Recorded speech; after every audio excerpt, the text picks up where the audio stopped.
Muchas gracias a todos y a todas por su presencia, por vuestra presencia aquí en esta segunda conferencia del ciclo que estamos desarrollando en torno a los 800 años de la conquista de la ciudad.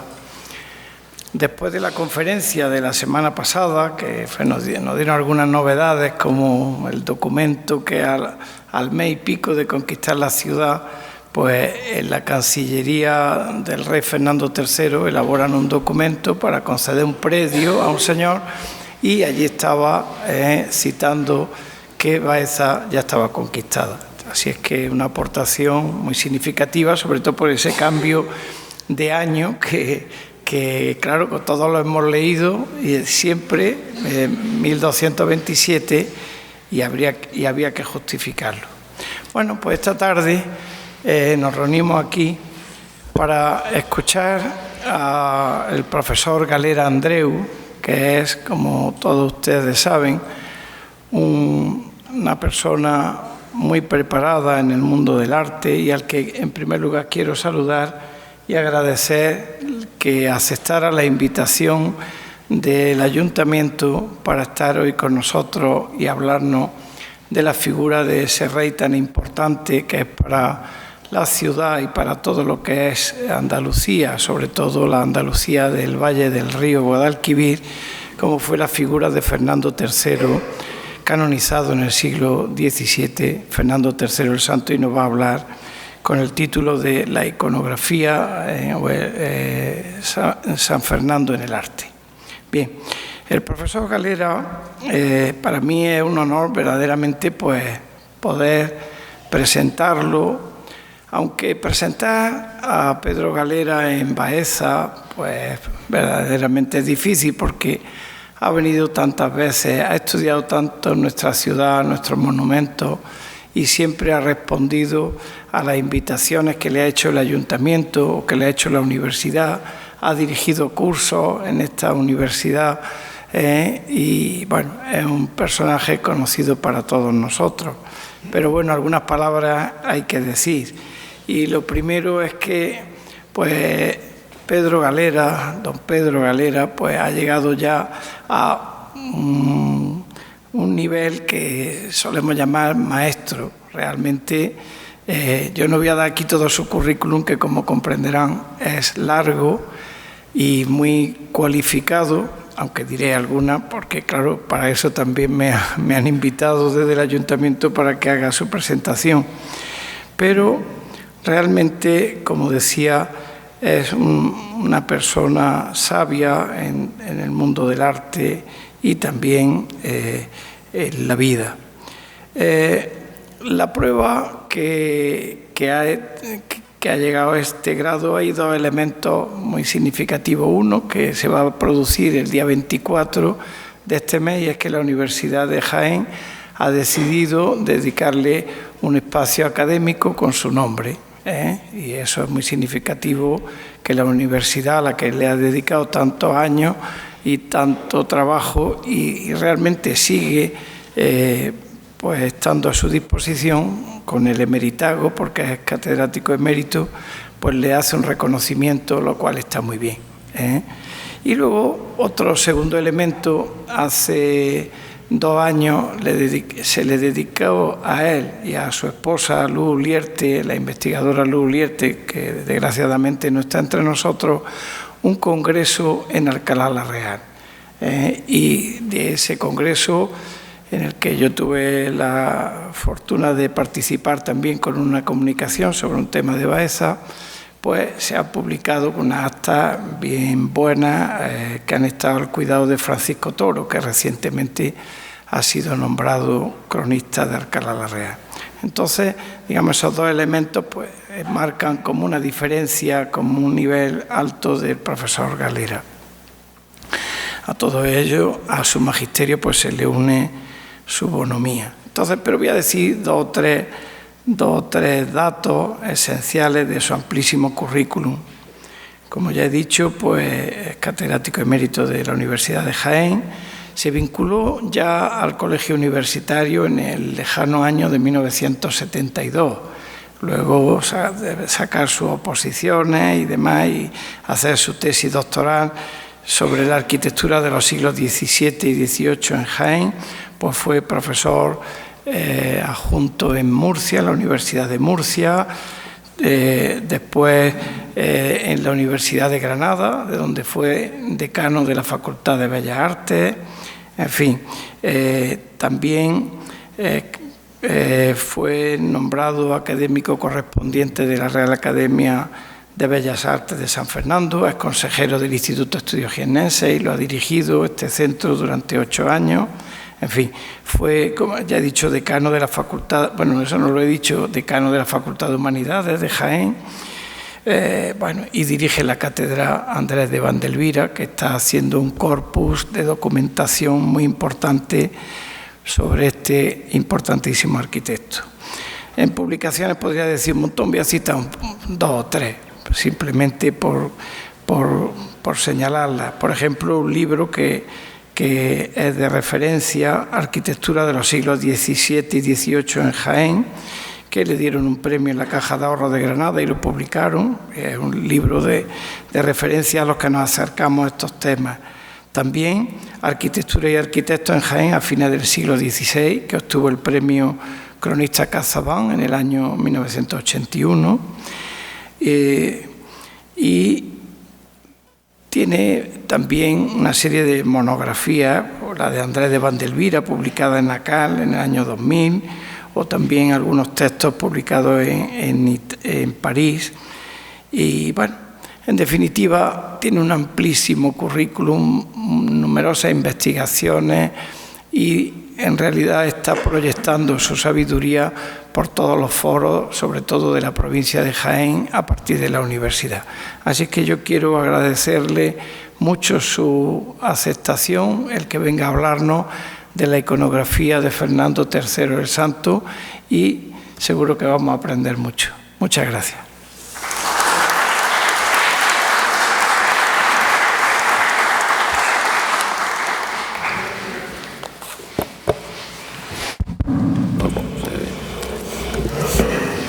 Buenas tardes.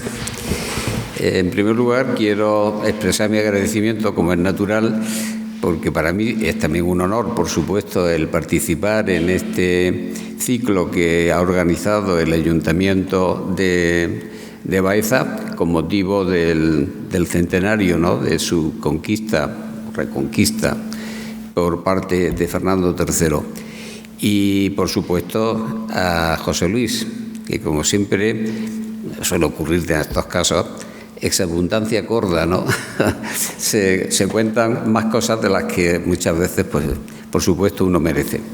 Bueno, es cierto, él ha citado además mis trabajos sobre arquitectura, pero yo tuve también, y durante mucho tiempo, y no lo olvido nunca, una línea de investigación abierta sobre iconografía, que eso es lo que me lleva, o me puede justificar, el que yo le hable hoy sobre la iconografía de Fernando III el Santo. Es decir, iconografía, como saben, pues es la ciencia que estudia las imágenes, las características de las imágenes.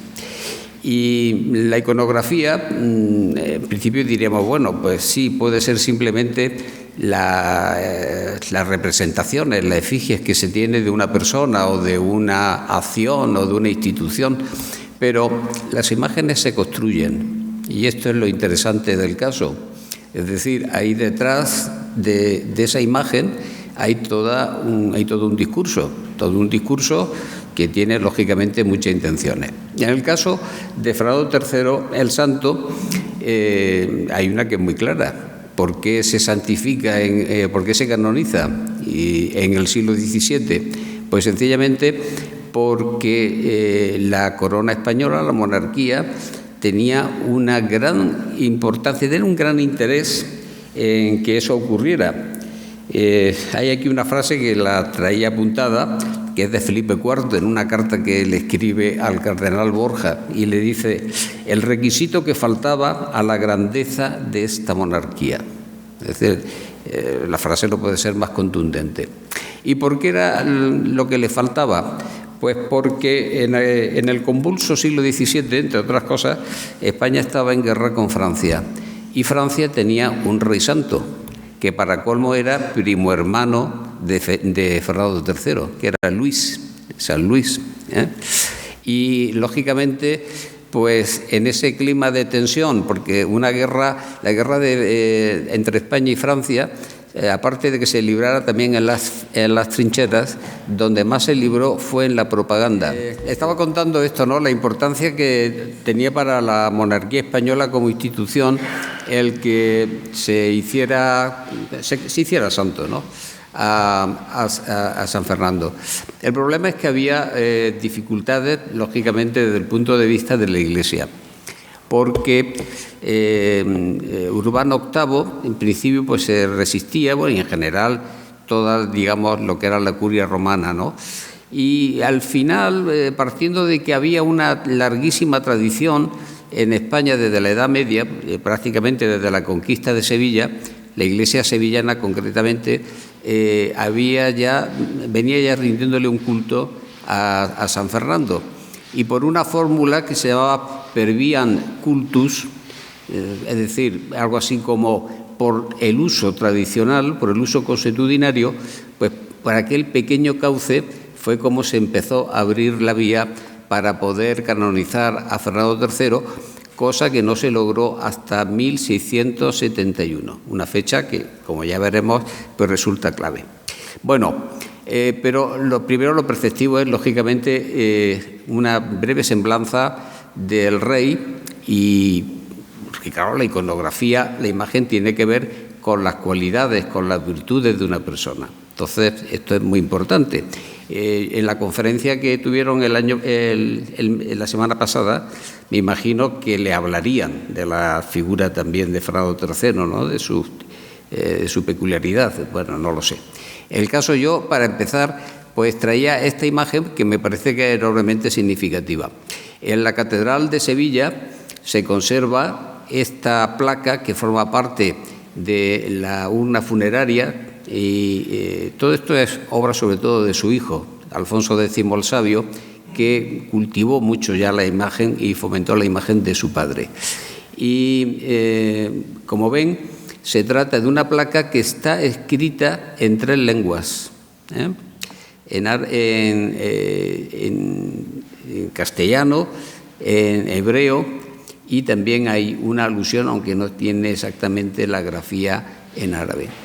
Y he transcrito, porque me parece que es muy significativo, parte de lo que dice esa leyenda, ¿no?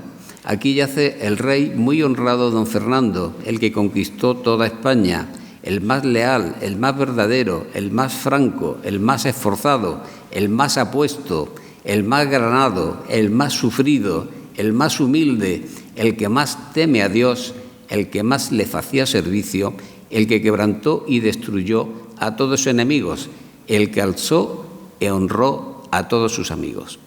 Bueno, yo no he visto nunca tal acumulación, ¿no?, de epítetos para celebrar a una persona. Se puede decir, bueno, amor de hijo, amor filial, pero aunque hay, lógicamente, una parte de amor filial, hay bastante de objetividad. Y en cualquier caso, si ustedes lo leen atentamente, si lo han retenido, verán que hay 2 aspectos fundamentales en esta descripción biográfica. Una es su condición religiosa, de hombre de creencias, y por otro lado, de hombre de acción, porque lógicamente había conquistado todo el Valle del Guadalquivir. De manera que esos son los 2 puntos claves, las dos bases fundamentales sobre las que se tiene que montar la imagen. Es decir, la imagen del rey tiene que responder fundamentalmente a esto que su hijo ha puesto en esta placa. Y eso, pues, nos va a servir para empezar a navegar sobre y en torno a la figura de Fernando III. Como decía, la Iglesia sevillana ha sido la que se destacó desde un principio en cultivar la imagen de Fernando III. Hasta la prueba está que el escudo de la ciudad es el famoso jeroglífico no me ha dejado, que es el no me ha dejado, ¿no? Es decir, no me ha abandonado. Aunque eso es un jeroglífico que se apropia también el hijo, es decir, la ciudad lo comparte entre los dos, pero básicamente va dirigido al padre, a Fernando III. Y la catedral y la iglesia, con ella la iglesia sevillana, que ha sido lógicamente una iglesia además muy rica, pues nunca escatimó en, digamos, en festejar y lógicamente en hacer inversiones de tipo mobiliario importantes, ¿no? Fíjese qué pedazo de urna de plata es el arca en el que se conservan los restos del propio rey, ¿no? Ahí se ve, además se abre y dentro está, como es lógico, todavía el cadáver conservado, la momia, ¿no?, de Fernando III. Después haremos una alusión a eso. Esa imagen que tienen aquí es la imagen del libro de Torre Farfán, que era un clérigo, con motivo de las fiestas de la canonización de 1671. Esta es una pieza fundamental porque en esa portada que están viendo está presidida por ya la imagen del Rey Santo, y se puede decir que esa es ya la iconografía más definida que hay del rey. Es una invención de un grabador, Martías de Arteaga, junto con el pintor Juan de Valdés Leal. Esa forma apoteósica, esa figura apoteósica que domina gran parte de todas las representaciones que conocemos de Fernando III, pero no es la única. Hay, lógicamente, otras anteriores que, por un orden cronológico como es natural, me voy a referir a ellas. Las dos imágenes que tienen ahí, que son de las más antiguas, la de la izquierda es el pendón de la ciudad. Lo que están viendo no es el original. Lo que están viendo es una copia de un pintor sevillano del siglo XIX y se conserva en el Museo del Prado. Pero ahí tenemos una serie de elementos que son también claves, y es el rey entronizado, es decir, sentado en un trono, y tiene dos elementos que son claves en toda su representación. Uno es la espada, esa espada que sostiene, una espada que se conserva, el original, en la Catedral de Sevilla también, y que se conoce con el sobrenombre de la Lobera. Esa es una espada que perteneció a Fernán González, uno de los héroes legendarios, como saben, de la historia de Castilla. Y en la otra mano tiene un globo con una cruz. Cuando un monarca aparece con el globo en la mano, es un signo de emperador. Fernando III tenía posibilidad y tenía aspiraciones de emperador porque estaba casado con Beatriz de Suabia. De hecho, quien luego sí cristalizó el título de emperador o la condición de emperador fue su hijo Alfonso X el Sabio. Pero a efectos de imagen ya se le consideraba un emperador cristiano, del mundo cristiano. Y sobre todo, lo más atrevido para la fecha en que se hace este pendón es que aparezca con el halo, el aura que aparece sobre su cabeza, porque esto sí es un signo de santidad. Y esto fue una cosa que los sevillanos la colocaron de primer momento contra toda norma preceptiva. No podía, no debía. Pero en las imágenes, cuando se pone una imagen en circulación, es muy difícil después volverla atrás. Y este fue un argumento que utilizó mucho la Iglesia de Sevilla. Por eso digo que luego en el siglo XVII, cuando el Vaticano quiso ponerle frenar, ellos argumentaron el per viam cultus, es decir, el que llevaban ya siglos considerándolo como un santo y tratándolo como un santo. Vaya, perdón, la alergia. La imagen que hay a la derecha es la imagen, digamos, más típica de una representación de un rey del medievo. Es Fernando III porque se identifica así en el libro en el que está, en un tumbo que se conserva en la Catedral de Santiago. Pero podía pasar realmente por otro rey, porque es una representación tópica, estándar, ¿no? Es decir, aparece siempre sentado y con el dedo de la mano derecha levantado. Tanto el dedo levantado como la misma espada sostenida de la igual forma no es un acto de guerrero, digamos, es un acto de justicia, una forma de representar al juez y a la justicia. Esta condición de hombre justiciero, de hombre equilibrado, bueno y tal, también aparece ahí en la descripción que hemos visto antes de Alfonso X el Sabio. De manera que estas serían las primeras imágenes que tenemos ya de este rey. De época medieval, la otra imagen que conservamos, porque no hay muchas, es una imagen más atípica. Es esta imagen que es como, digamos, me atrevería a decir, íntima, porque está representado con su esposa, con Beatriz de Suabia. Se conserva en la Catedral de Burgos y tiene que ver con el enlace matrimonial. De hecho, lo que él le está ofreciendo a ella es el anillo. Se casaron en 1219, que es a la que se refiere esta imagen. Pero sí me interesa porque desde el punto de vista de la historia del arte, tenemos aquí una imagen del arte gótico alemán, que no era evidentemente frecuente, se salía, digamos, de los parámetros normales de imágenes que se hacían en España, donde dominaba más la influencia francesa, en todo caso, y aquí tenemos una imagen, si recorren Alemania, por ejemplo, pues en toda la cuenca del Rin, en bastantes iglesias se pueden encontrar imágenes que lógicamente sí guardan relación con este tipo de representación que tienen aquí. De manera que también por eso me parecía interesante y bueno, y porque además tenemos muy pocas de esa época. Ahora, la imagen estándar, por así decirlo, ¿no?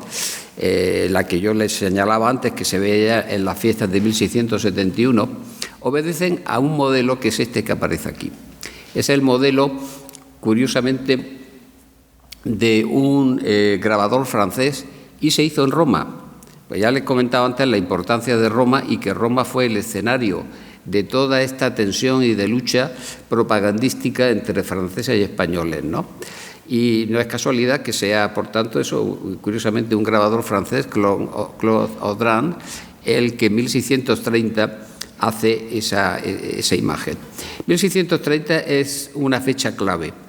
Cuando Felipe IV visita Andalucía en su famoso viaje de 1624, cuando va a Sevilla, ya le tenían preparado un mamotreto donde se contaba todo, era como un informe muy largo, este tipo de documentos, donde se narraban todo lo que se sabía en torno a la santidad, a la condición de hombre muy religioso de Fernando III,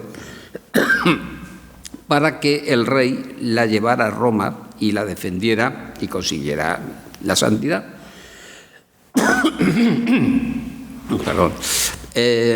Aparte de ese viaje y de esa presencia, en paralelo, el mismo obispo de Sevilla, el obispo Guzmán, encargaba a un jesuita, Juan de Pineda, que elaborara otro documento en ese mismo sentido. Y tenía ya la iglesia de Sevilla, que ya digo que era muy rica y muy influyente, tenía a un canónigo, un tal del Toro, ya desplazado en Roma para que fuera moviendo todo este aparato. Es que estamos hablando, ya digo, de una guerra, vamos a llamarle guerra con comillas, ¿no? Donde el escenario fundamental era Roma, era el Vaticano, y donde lo que había que conseguir era convencer al Papa de que se instruyera la causa de Fernando III. Entonces, por ese motivo, Audran ya elabora esta imagen, que, si se dan cuenta, retoma cosas que ya hemos visto de las primeras imágenes del Pendón de Sevilla. Simplemente él todavía, digamos, redunda más la imagen real, porque le coloca ese manto, un manto en el cual, como se ve luego en una pintura que aparece al lado, todo el manto, aparte de que es de armiño, va forrado en armiño, que es el símbolo de la pureza, lleva también dibujados el castillo y el león, porque uno de los elementos fundamentales de la biografía de Fernando III, como saben, es la unión de los reinos de Castilla y Aragón, y León, que se consigue en su mandato. Tiene de nuevo la espada, que ya la hemos visto, el globo y la corona. En el grabado le pinta el halo también, que ese es el tema clave. Bueno, el éxito de esta imagen fue tal que hubo una serie de reproducciones pictóricas. Ella a la derecha he puesto una de ellas, pero debió de haber muchas. Y me convenzo porque el otro día, viendo de nuevo El gato pardo, la película del gato pardo, claro, ya uno está muy avezado en estas cosas, vi algo que yo sepa nadie se había fijado. En una de las escenas, cuando está la pareja recorriendo aquel palacio magnífico que tenía el conde de Lampedusa, ¿no? Y van recorriendo las cámaras que estaban llenas de cuadros más o menos en mal estado. Y va la cámara pasando lentamente y de pronto se queda quieta en una imagen. Yo la conocí enseguida. Era un Fernando III. Estaba roto, pero era una imagen de Fernando III. Y esto es muy significativo, porque, claro, la acción, como saben, se desarrolla en Sicilia. Sicilia fue un territorio que tuvo una impronta española muy grande. Y no recuerdo si en la novela se hace alguna alusión a eso, pero sospecho que el conde, en su declaración de nobleza, jugara quizás con alguna cierta ascendencia de tipo español, o por lo menos estaba claro que le tenía una cierta devoción, una gran devoción a Fernando III, ¿no? Esto para que se vea también la universalidad, ¿no?, de este monarca. Bueno, decía que de los hechos descriptivos de la vida del santo había dos o tres aspectos fundamentales. Uno era, por supuesto, su condición religiosa, su temor de Dios, que se ha dicho en ese epitafio, ¿no?, que puso allí su hijo, y otro era el de la acción guerrera, el de la acción de armas, o sea, su conquista de todo el valle del Guadalquivir. Y este capítulo, este tema, es el que, digamos, acapara posiblemente el mayor número de imágenes, sobre todo la conquista de una ciudad, Sevilla. Ya saben cómo son los sevillanos, ¿qué le vamos a hacer? Y, en fin, pues claro, lógicamente Sevilla era la ciudad más importante de todo el valle, ¿no? Esto también es comprensible. Pero, en fin, si no se quisieran tanto, pues posiblemente no habría tantas imágenes de la conquista de Sevilla. Pero es la acción de armas que más se ha representado, que más se ha reproducido en la historia iconográfica del santo.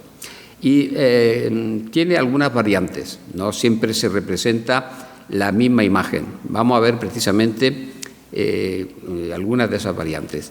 La más importante, la que nunca falta, es la del moro, este Asafat que aparece arrodillado, y es lógico, porque es la imagen que mejor demostraba el dominio, el triunfo de un rey cristiano sobre el musulmán. Es decir, aquí por encima incluso de la cuestión personal, más que la relación Fernando-Asafat, lo que hay es la relación cristianismo vencedor, maometismo derrotado. O sea, en este escenario lo que hay que ver siempre son, digamos, las acciones más abstractas, más generales. Eso es lo más importante. Pero se le ha dado mucha importancia también a el fondo, porque es una reproducción bastante fidedigna de Sevilla, de la ciudad. Es un documento desde el punto de vista urbanístico muy importante. Y para lo que a nosotros nos interesa, lo que es el rey, pues ya ven que aparece vestido siempre con media armadura, que es la forma más normal, nunca aparece con armadura completa, solamente la media armadura es del vientre hacia arriba. El manto, que ese no puede faltar, porque ese manto sí es muy importante, y la corona. No tiene halo, o si lo tiene, muy sutil, Y luego, sí hay otro elemento iconográfico en esta representación que va a ser muy importante y que lo vamos también a ver repetido. Y verán que en el ángulo superior derecha hay una imagen muy pequeñita. Es la Virgen de los Reyes. Y es que en la biografía también de Fernando, y por tanto en su iconografía, hay un papel muy importante a la presencia de imágenes religiosas, porque lógicamente él, como hombre muy cristiano, su conquista siempre pasa por ser un obsequio, ser un triunfo que se lo debe, lógicamente, a Dios y a determinadas figuras geográficas. Y una de ellas es la devoción a la Virgen de los Reyes, que, como saben, es la patrona de Sevilla. Perdón. Bueno, otra versión del mismo tema, pero en este caso la traigo porque es de un pintor ya muy conocido. El otro era un anónimo, pero este es nada menos que Francisco Pacheco, es decir, el suegro de Velázquez. Es un cuadro también de 1634. Esa década, como ven, es muy importante. La década de 1630 es cuando realmente se está moviendo, empezando toda la construcción y la difusión de la imagen del rey. Iconográficamente, más o menos los elementos son los que hemos visto anteriormente. De nuevo, el vencido, con rodilla en tierra, como es lógico, ofreciéndole las llaves de la ciudad al rey, y el rey con ese atavío de media armadura, el manto, la corona, etcétera, los soldados detrás para que se vea que es una acción de armas, la conquista, y por supuesto el objeto principal, que es la ciudad también. Bueno, el objeto principal es él, claro, la representación del rey, pero también muy importante la ciudad. Y también aparece, si apenas se ve, porque el cuadro también es muy pequeñito, no sé si lo distinguen, pero verán que hay como una especie de sol, es simplemente la imagen de la Virgen de los Reyes. Y la imagen quedó ya acuñada con tanto éxito que se exportó incluso a otras ciudades que incluso no tenían que ver directamente con la acción de Fernando III. Es el caso de Granada. El cuadro que hay a la derecha, de Felipe Gómez de Valencia, pintor que, por cierto, tiene un cuadro aquí en la catedral, por lo menos bien atribuido, fácilmente atribuible, pues aquí representa, hace algunas variantes, ¿no? Aquí el rey está más condescendiente, se dirige a este célebre Arsafat y tal, aparece la Virgen también, pero evidentemente ya no es Sevilla la que aparece al fondo, ¿no? El pintor ahí ya sí que hace sus señas de identidad, y las señas de identidad son Granada, cosa que es un anacronismo porque Granada no fue conquistada por Fernando III, pero si no es vero, es ben trovato. Bueno, como digo, ya una vez que la imagen estaba tan afianzada, pues Sevilla la encontramos en la heráldica de la ciudad. Ahí está el escudo actual. Y es curioso porque en la representación oficial se manejan dos imágenes religiosas. Una, en el escudo que ven a la izquierda, está también la figura de la Virgen, y en esta otra imagen, y luego tiene además dos santos a ambos lados, que se ve muy bien en el escudo que hay en el ayuntamiento, y esos dos son los dos famosos obispos sevillanos de tradición visigoda, ¿no? Hermenegildo y San Isidoro. Y estos también aparecen generalmente en todas las representaciones. Fuera de eso, en Sevilla no hay más representaciones, digamos, de tipo guerrero, de acción guerrera, que esta otra, que es muy rara. Es muy rara porque San Fernando a caballo, la figura ecuestre, son muy escasas. Prácticamente después de esta imagen no vamos a ver otra, si no es una muy reciente, aún muy reciente, de 1924, que está en la Plaza Nueva de Sevilla. Esta tiene el interés de que es un San Fernando matamoros. Recupera, hace una combinación del santo con su iconografía propia, pero también confundido con Santiago. Saben que la imagen de Santiago Matamoros es que aparece a caballo con la espada en ristre y debajo hay siempre la cabeza de un moro. Bueno, esto yo lo cuento aquí normalmente, creo que ahora no se puede contar. Eso de Matamoros, creo que como es las normas de corrección política se evitan. Pero vamos, yo me parece que eso es una tontería porque es una evidencia muy clara, es una iconografía que está muy acuñada en nuestra historia y hay que aceptarla como tal, ¿no? Bueno, pues efectivamente este Santiago, este Fernando Matamoros es una imagen que lo que ha hecho es una hibridez, se ha hibridado con la figura de Santiago. Esto también tiene su fundamento porque Fernando III se consideraba alférez de Santiago. Le tenía también una gran devoción al santo, que en cierto modo ya se especulaba como patrón de España. Y por esta razón, bueno, pues él también se quiere identificar con este santo. Y como les decía, la importancia de los santos en la acción de Fernando III es tan importante porque precisamente por su condición de profundo cristiano, su acción de guerra no la entendía si no era, lógicamente, con la mediación, con el favor del cielo. Y de ahí que esas imágenes estén siempre presentes en todos estos cuadros de conquista. Y además hay otra cosa, y esta es una variante muy interesante, es el tema del sueño. Según la tradición, la leyenda, Fernando III, la noche o el día antes de la toma de Sevilla, tiene un sueño.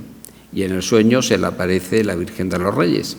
Y de ahí viene el que le rinda todo ese culto. El interés de este cuadro es que introduce, lo mismo que en el caso anterior he contado la hibridez con la imagen del Santiago Matamoros, aquí hay otro híbrido, y es el híbrido del sueño, porque el sueño en sí mismo es un elemento iconográfico, es un motivo iconográfico, que tiene mucha importancia en todo el barroco, en toda la pintura del barroco. Acuérdense del Calderón, la vida es sueño, ¿no? Entonces el sueño como premonición, y eso tiene lógicamente una construcción determinada, que es esa, la de un durmiente que aparece siempre con la mano, con la cabeza apoyada en la mano. Es una imagen que tiene una gran tradición clásica, que viene de muy antiguo. Ya en la Edad Media esa imagen del sueño está perfectamente construida. Y aquí se reactiva, pero en función de la Virgen que está justamente en el ángulo izquierdo, ¿no? Es decir, lo que sueña.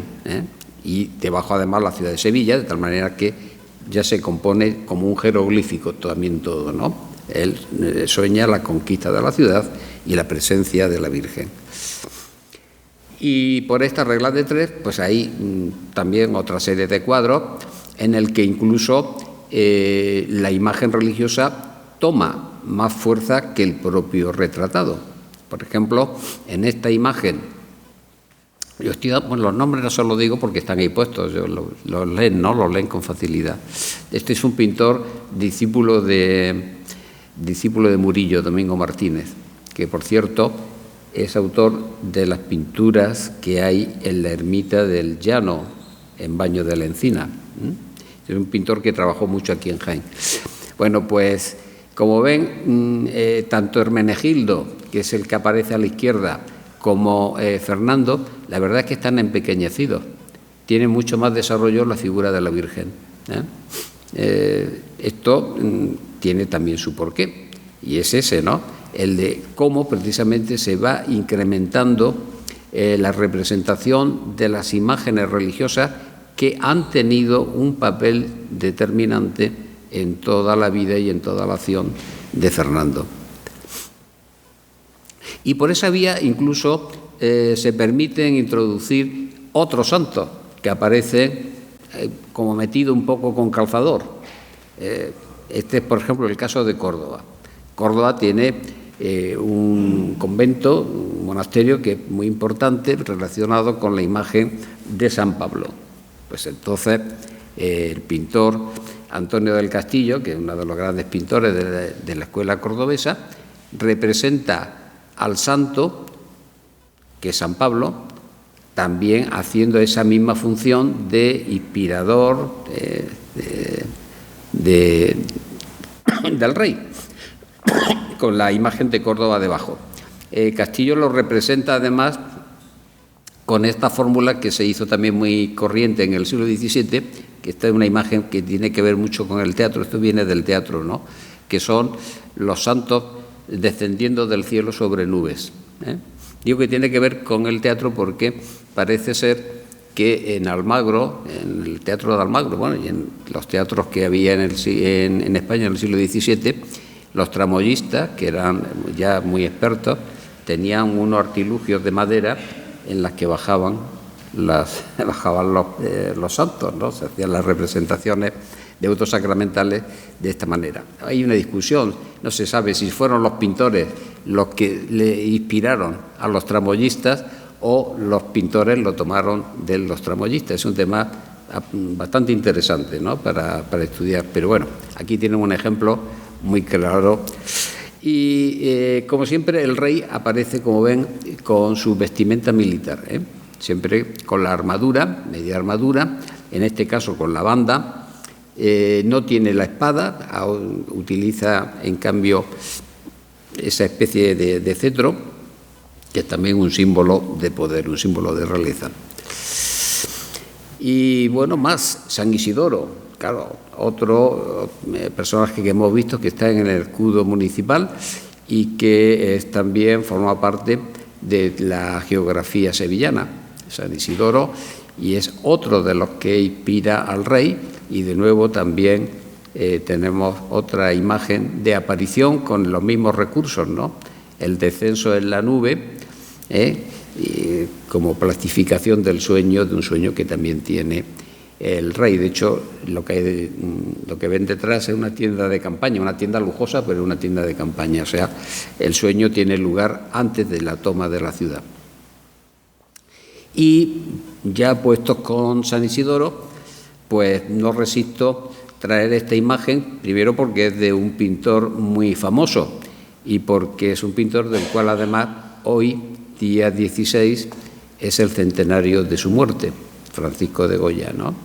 Es un boceto, no es, el cuadro está sin terminar, está en Buenos Aires porque esto es una novela, la historia de este cuadro. No digo más que después de pasar por muchas manos, este cuadro, este boceto, estuvo en manos de Cánovas del Castillo. Y por estas cosas de nuestra historia, pues fue vendido, revendido y al final pues ha ido a parar a Buenos Aires, como muchas cosas del arte español, de nuestro patrimonio, que son verdaderas aventuras, ¿no? Bueno, más imágenes que demuestran la importancia de lo sagrado en la vida y, por tanto, en la geografía del santo. Luca Giordano, posiblemente uno de los pintores, el pintor más barroco que hubo en España, era de origen italiano, pero trabaja en Madrid en la segunda mitad del siglo XVII, y era un gran fresquista. La imagen de la izquierda es una pintura al fresco de esta iglesia tan curiosa, San Antonio de los Alemanes, que no es muy conocida, a pesar de que está en todo el centro de Madrid. Y la segunda, la de la derecha, es un cuadro de unas dimensiones enormes y un cuadro magnífico, en el que aquí claramente sí que está el santo en relación con la Virgen. Forma parte ya también de lo apoteósico, porque realmente esto ya responde a una tipología más apoteósica. La tipología apoteósica es cuando aparece con ese despliegue, ¿no?, triunfal, ese concepto de triunfo, del cual ahora hablaremos con más detalle. Pero aquí Luca Giordano ya combina lo triunfal con la supeditación también a lo divino, ¿no? Y está muy claro porque en el cuadro del Hospicio de Madrid, que por cierto se recuperó y se restauró no hace tanto, porque este cuadro estuvo a punto también de desaparecer, si se dan cuenta, realmente el protagonismo mayor lo tiene la Virgen y el rompimiento de cielo, ¿no? El santo realmente aparece en un lateral y a una escala más reducida, ¿eh? Esto nos da idea de la importancia, por tanto, que lo divino ha tenido en la representación del rey. Pero claro, todo esto es lo que venía a justificar su condición de santo. Es decir, porque si me siguen bien, pues sí, hemos visto efectivamente que hay un rey que es guerrero, que aparece con armadura militar y tal, pero siempre aparece como muy supeditado al designio de lo divino, ¿no? Y claro, es que esto era una cuestión fundamental para que en Roma se admitiera su condición para ser canonizado, ¿no? Perdón. Y incluso luego, por supuesto, ya vienen las representaciones más abiertamente de carácter religioso. Y aquí ya esto me da paso para hablar del pintor que lógicamente ha tenido más importancia en la iconografía de Fernando III, que no es ni más ni menos que Murillo. Murillo tiene un papel muy destacado por una razón muy sencilla. Porque en 1649 a Murillo y a un pintor que es muy desconocido, la iglesia de Sevilla, que no perdía comba en esta aventura, ¿no?, de declarar, de canonizar a Fernando III, tuvo la idea de hacer una recopilación de todas las representaciones que había en la ciudad, que eran muchas, ¿eh? Y entonces los dos fueron iglesia por iglesia y convento por convento.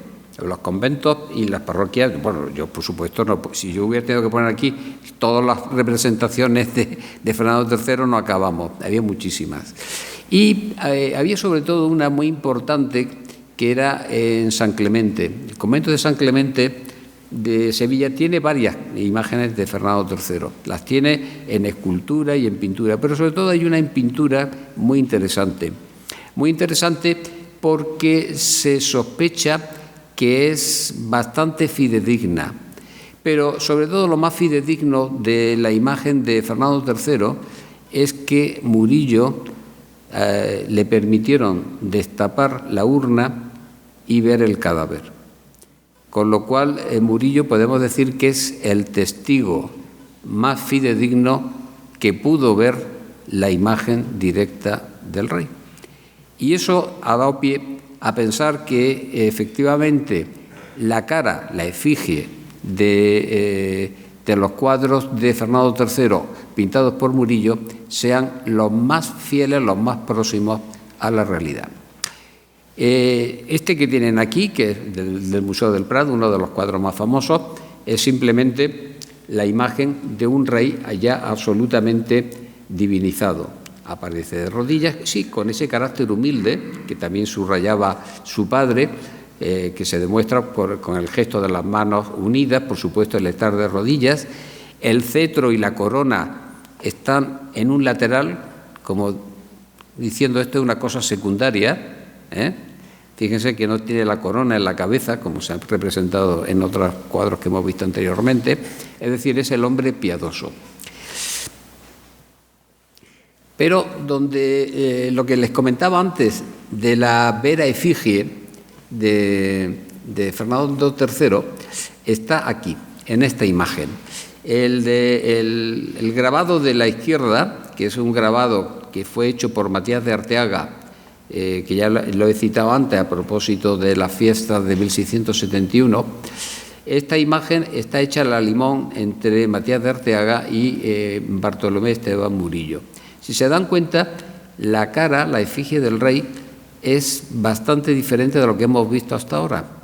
Y en la orla que rodea el cuadro hay una leyenda que dice Vera efigies Ferdinandis Castellae Legionis, es decir, rey de Castilla y de León. Y lo que hay a la derecha es la portada de un libro que se ha publicado hace escasamente un año y tiene como tema fundamental la vera efigie, es decir, el retrato real del rey, a partir de este cuadro que se conserva en una colección británica, en la colección del conde de Auckland, y que no se ha conocido hasta fechas muy recientes. El libro es del año pasado. Entonces lo he puesto los dos ahí a la vez para que vean que efectivamente la misma mano está en los dos sitios, en el dibujo del grabado y efectivamente en el lienzo, ¿no? Por tanto, ahí tenemos a Murillo. Pero otra imagen que posiblemente debió de importar mucho a Murillo es esa que aparece aquí en blanco y negro, porque es muy difícil de conseguir una imagen en color, que es un cuadro que se conserva en el museo, pequeño museo que tiene las monjas de San Clemente en Sevilla.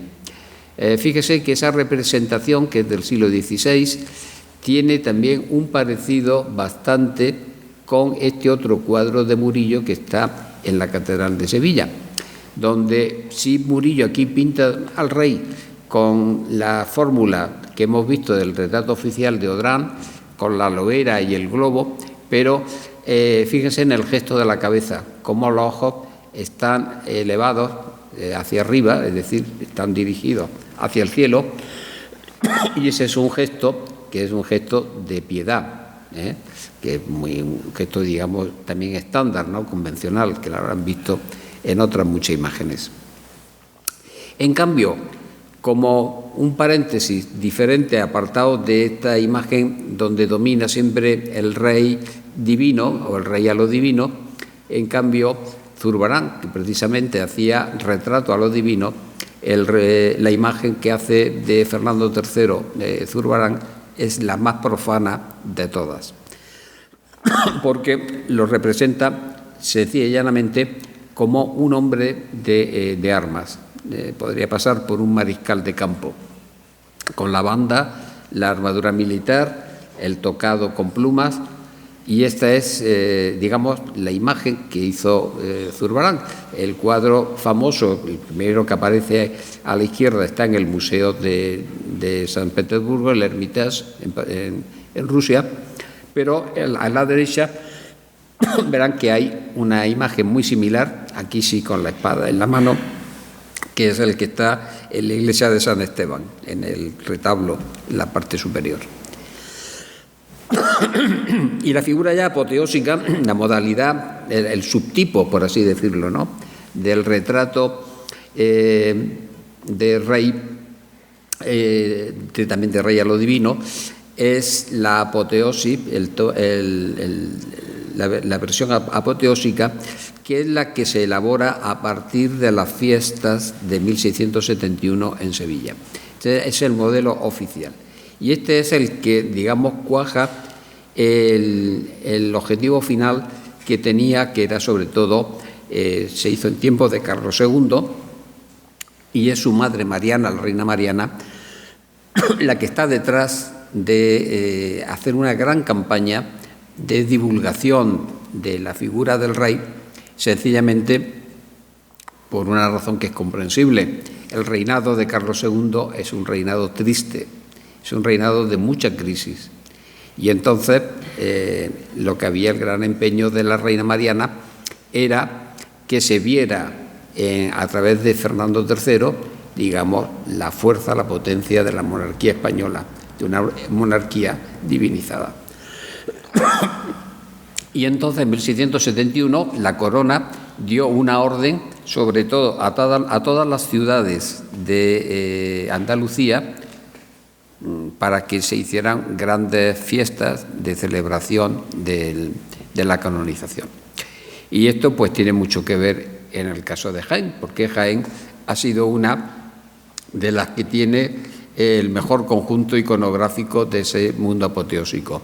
Este cuadro de Valdés Leal, que pasa por ser una de las mejores obras de Valdés Leal, pues es la representación de Fernando III en la Catedral de Jaén. Ese tipo, la apoteosis, que es con ese despliegue del manto, la cabeza siempre mirando hacia el cielo, con la espada y el globo y tal, pasa rápidamente a 3 dimensiones a la escultura Pedro Roldán, que es el escultor más importante que hay en ese momento. Y de nuevo, en la Catedral de Jaén, y en plena fachada, y además marcando justo el eje de simetría, coronando toda la iconografía de la fachada, está la figura del rey. Por eso, quizás ninguna catedral, ninguna diócesis de Andalucía le ha dado tanto rango, tanta importancia a la figura de Fernando III como ocurrió en Jaén.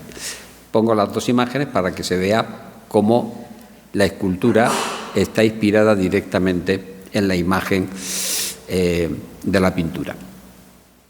Y dentro de las muchas imágenes que se hicieron apoteósicas, porque ya digo que la corona hizo un despliegue enorme para que se cultivara esta imagen, pero lo que son las diferencias. Los castellanos no tienen, no es por nada, pero no tienen la sensibilidad y la sensualidad andaluza. Fíjense qué cosa poco bastorra, ¿no? La diferencia que hay con este Alonso de Rozas, un escultor vallisoletano, que elabora nada menos que 3 o 4 imágenes. Hay entre Valladolid, Palencia, Zamora, todas tienen esta misma imagen, ¿no? Pero parecen como maniquíes, ¿no? No tienen flexibilidad, no tienen, evidentemente, la viveza, ¿no?, que tiene la gubia de Pedro Roldán. Bueno, ahí tendríamos un ciclo final, que sería el triunfo apoteósico ya en torno a 1671. Pero entramos en el siglo XVIII y he aquí que de pronto la Academia de San Fernando, alejada del mundo del barroco, pues vuelve a interesarse por el tema de Fernando III, pero se interesa en otra clave. Lo que le interesaba a la Academia era el tema de la historia, un sentido nacionalista. Y en ese sentido,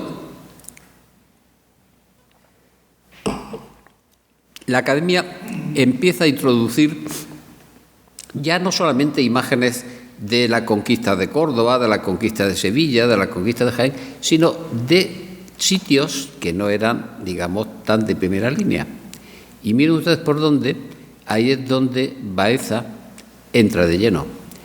La Academia era, en esto saben que era muy exigente. Tenía 2 tipos de pruebas que le exigían a sus alumnos. Uno eran las pruebas de repente.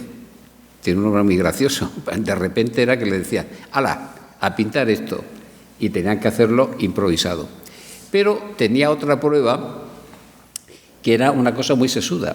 Y es que se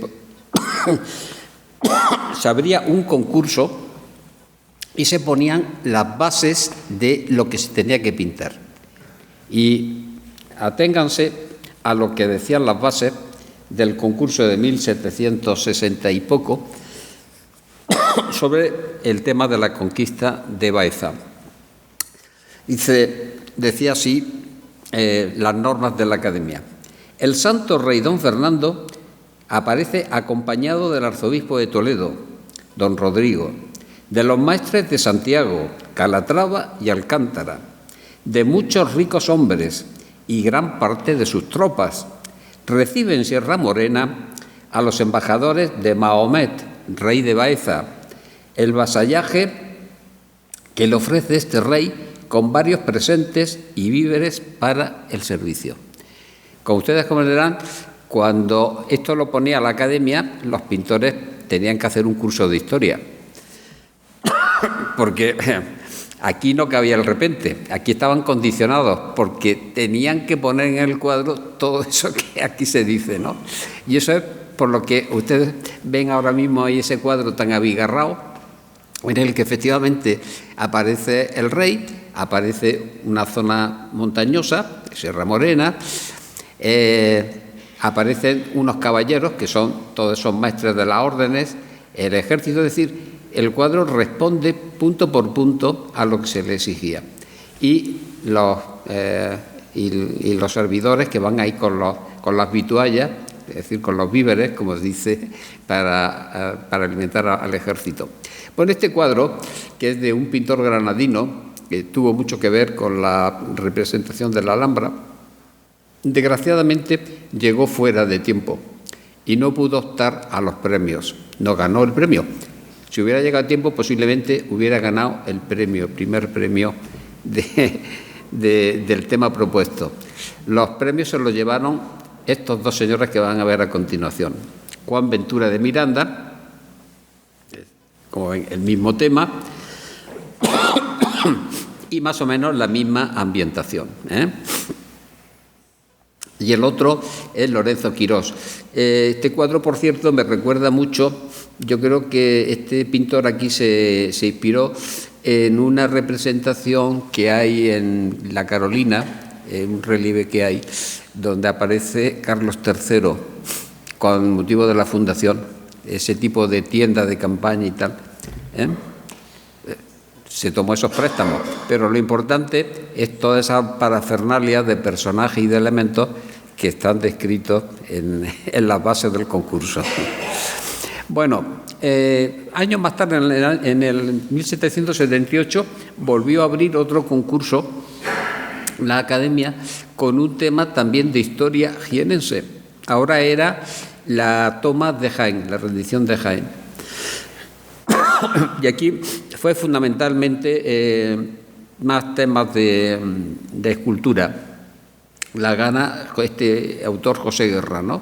Y lo que representa es al famoso Ibn al-Ahmar, o sea, el fundador de la dinastía nazarí, que era, como saben, rey de Arjona, y que pues, la conquista de Jaén no fue tan guerrera como muchas veces se piensa. Fue una cosa pactada y fue un vasallo, fue una cosa de vasallaje, y ya después, pasa un tiempo, se rompe el vasallaje y es cuando entonces se entrega a la ciudad, ¿no? Y ese es el gesto que aparece ahí, está el rey entronizado y, lógicamente, siempre el vencido, pues de rodillas, como es natural. En la realidad no fue tan humillante, tengo que decirlo, no fue tan humillante, pero bueno, aquí la historia siempre se falsea un poquito. Y por este gusto a la historia, esta pasión por la historia, es como de la academia, del mundo del neoclasicismo, digamos, se pasa casi sin solución de continuidad al mundo del romanticismo, ya dentro del siglo XIX, hacia 1830, 1840, ¿no? El siglo XIX fue un siglo enamorado de la historia, pero sobre todo de la historia medieval. La historia medieval le interesaba mucho a los románticos, porque los románticos, que eran unos desengañados, o por lo menos estaban totalmente enfrentados al mundo de la revolución industrial, que era el que se estaba imponiendo, y el romántico está siempre huyendo, tiene una doble huida, huye en el tiempo y en el espacio.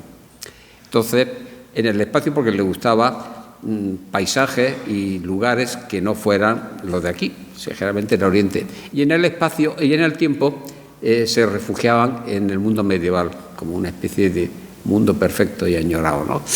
Por eso hay tanto cultivo del mundo medieval.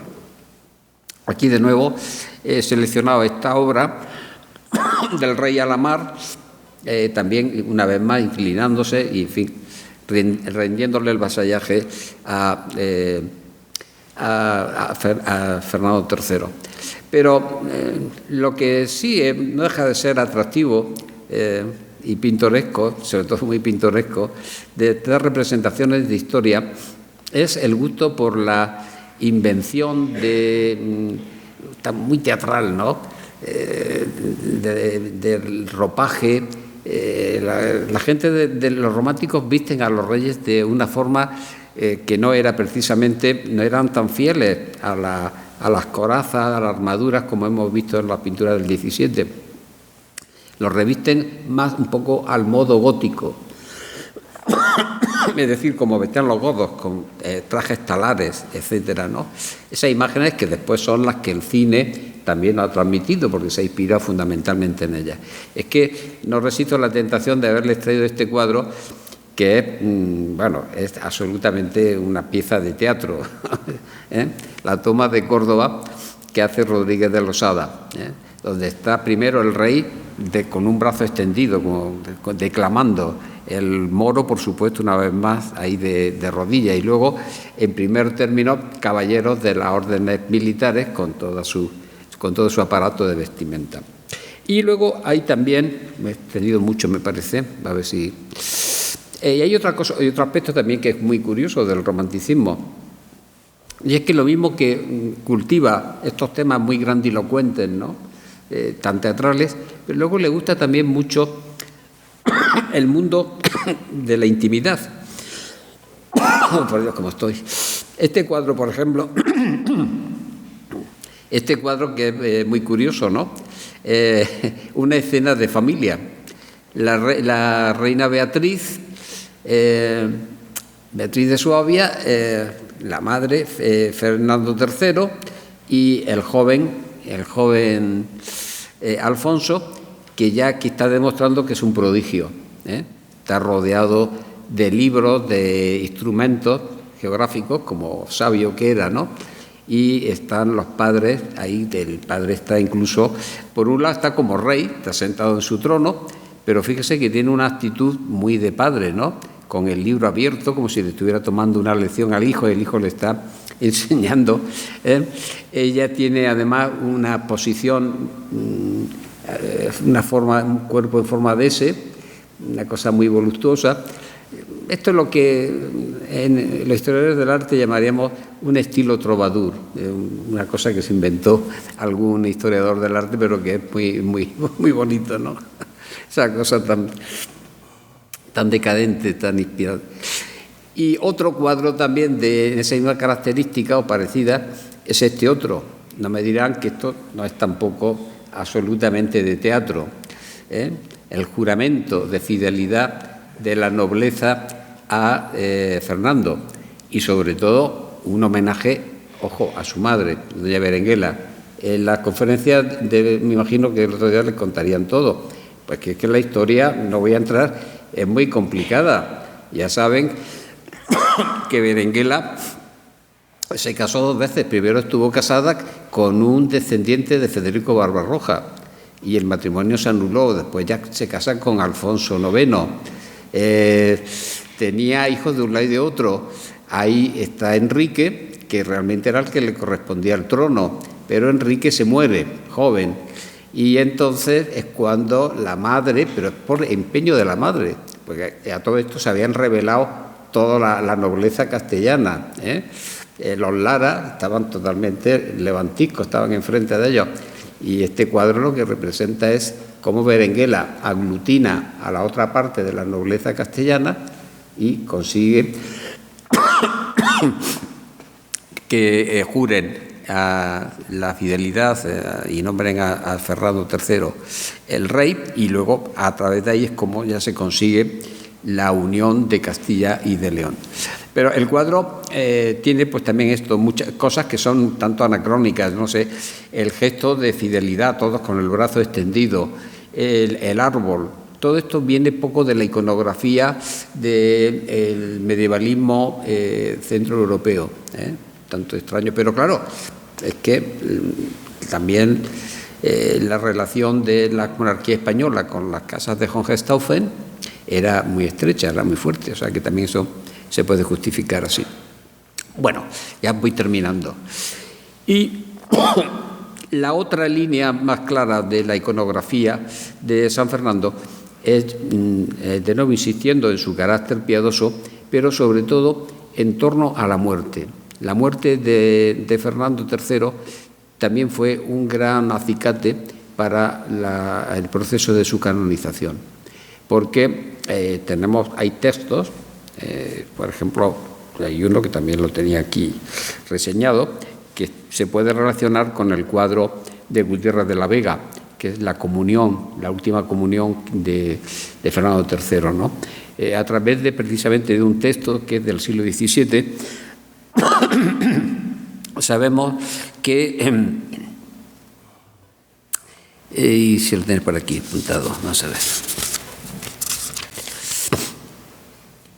Cuando llegó su última hora, dice este cronista, pidió el viático, se fincó de hinojos y lloraba muy recio, diciendo palabras de gran excelencia y de gran dolor.